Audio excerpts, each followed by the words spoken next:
Hello everyone, Dragon of the Blue once again, bringing to you yet another episode of Naruto Fails of the Week, and I'm sure you can tell the audio quality is different. No, I didn't destroy my microphone or anything, I'm just trying a different recording setup. A lot of famous YouTubers, I've noticed, use the microphone known as the Blue Yeti, that's what I have. And I've seen them record where they have the camera on them, but the microphone is not in shot, but their voice sounds really good. And I'm going, I have the same microphone, why can't I do that?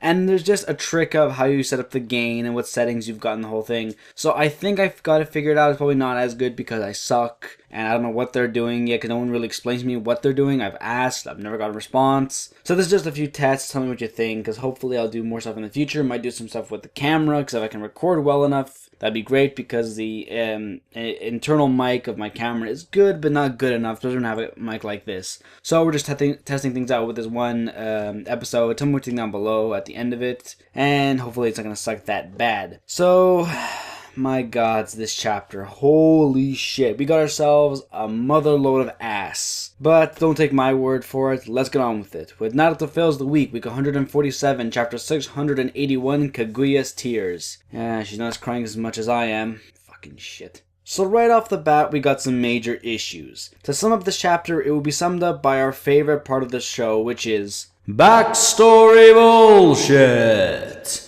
But this is unlike any backstory bullshit you or I have ever seen. This is in fact the greatest load of bullshit ever. You know, when 95% of the entire chapter is made up of big paragraphs, big blocks of text, something is seriously wrong here. And I will tell you what's wrong here without beating around the bush. Rewriting the entire history of Naruto. I know, this is nothing new, as Masashi does this often, but this time, it's a complete rewrite. Because of this, I have no choice but to go in-depth with this chapter. You all know my stance on lengthy amount of text when it comes to Naruto, because the episode would never end if I went at it line by line. For this chapter, I will make an exception. Now before we can begin, I need to clear something with the new subscribers and new Narutards present. The reason why backstory bullshit exists is because Masashi, the creator of Naruto, never had a backstory written for Naruto. History, religion, ancestry, all of that never crossed his mind. Now that he has backed himself into a corner with a lack of content, he needs to stall for time. So he basically decided to make up a backstory for the entire Naruto world.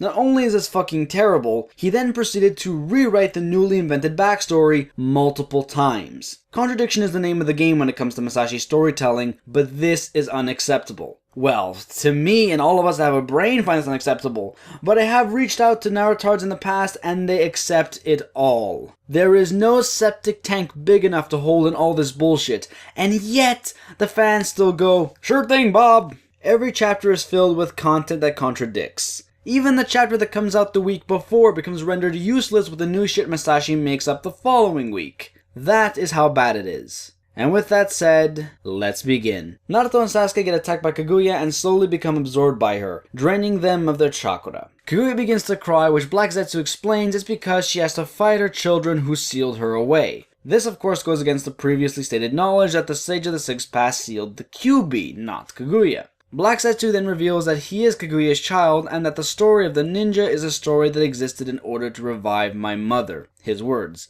He explains that the seal they used on their mother changed the Jubi into the core of the Chubaku Tensei and turned the Jubi into the moon.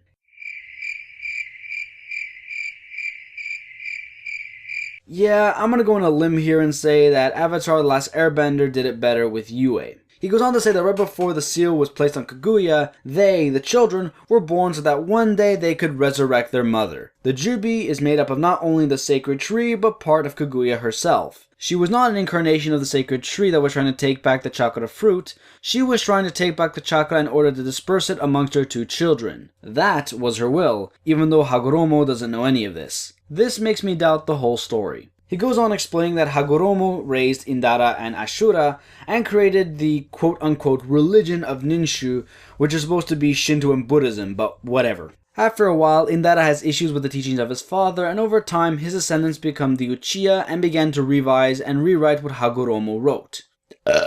Always when I'm recording I have to burp. I don't get it.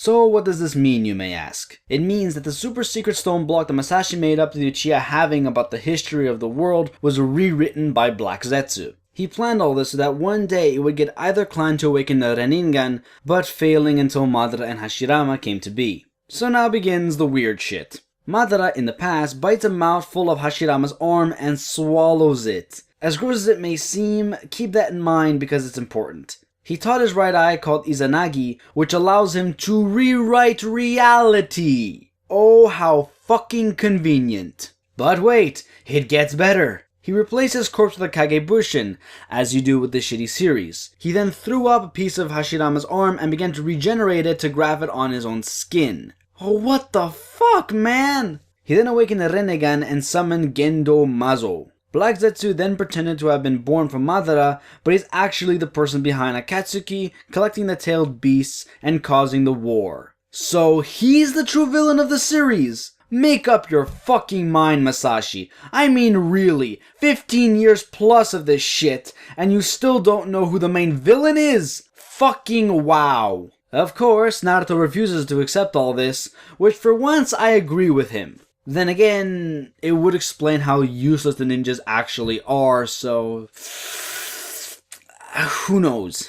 Following suit, he breaks himself and Sasuke free and say that they have to use that jutsu. Of course, more out-the-ass techniques that makes things easier for our amazing heroes.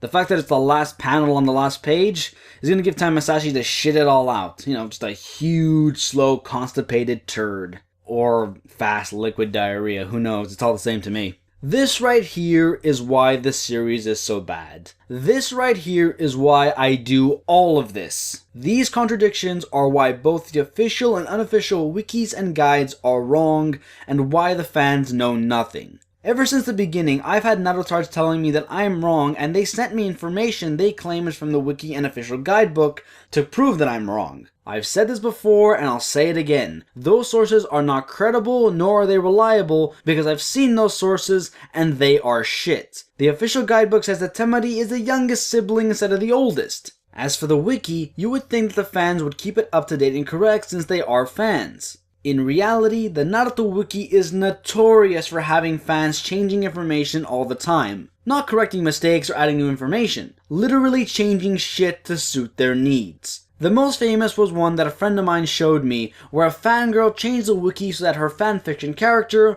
which was nothing more than a representation of herself, was part of the canon. She even uploaded poorly edited stills of the anime, which she made in kid pics, of her character being saved by Sasuke. This is why the fans have no idea what's going on, nor know anything about the series. This is also why there are so many Naruto fanfics. There is no story present, so I'm gonna make shit up. So there we have it. Yet another rewrite of the lore of the series. I want to say I can't wait to see how the fans are gonna defend and accept it this time, but I know they just are, even though more and more of them are saying, alright, enough of this. I can't fucking wait to see what happens next. And just so you know, this episode's script was over 1,000 words long. The average episode script is 400 words long.